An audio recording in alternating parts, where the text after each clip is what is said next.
கரிசல் இலக்கியம் கோவில்பட்டி சுற்றியுள்ள வட்டார பகுதியில் தோன்றிய இலக்கிய வடிவம் கரிசல் இலக்கியம். கோவில்பட்டி அதை சுற்றி இருக்கக்கூடிய அந்த வட்டார பகுதியில் தோன்றிய இலக்கியம் தான் இந்த கரிசல் இலக்கியம்.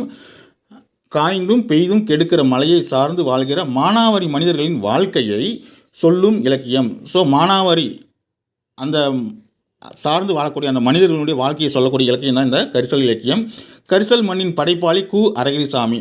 முக்கியமானது பாருங்கள், கரிசல் மண்ணினுடைய படைப்பாளி யாருன்னு சொல்லி கேட்பாங்க. கு. அழகிரிசாமி.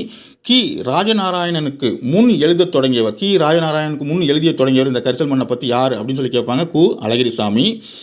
கரிசல் கணத்தையும் அங்குள்ள மக்களையும் மையப்படுத்தி கரிசல் இலக்கியத்தை நிலைநிறுத்தியவர் கி. ராஜநாராயணன். கரிசல் இலக்கியத்தை நிலைநிறுத்தியவர் யார் அப்படின்னு சொல்லி கேட்பாங்க. கி. ராஜநாராயணன். ரொம்ப முக்கியம், கி. ராஜநாராயணன் பார்த்துக்கோங்க. அவருக்கு முன்னாடி கு. அழகிரிசாமி. அந்த கரிசல் இலக்கிய பரம்பரை பார்த்திங்க அப்படின்னா இன்றைக்கு வரைக்கும் தொடருது. பா. ஜெயப்பிரகாசம், பூமணி, வீரவேலுசாமி, சோ. தர்மன், வேளா ராமமூர்த்தி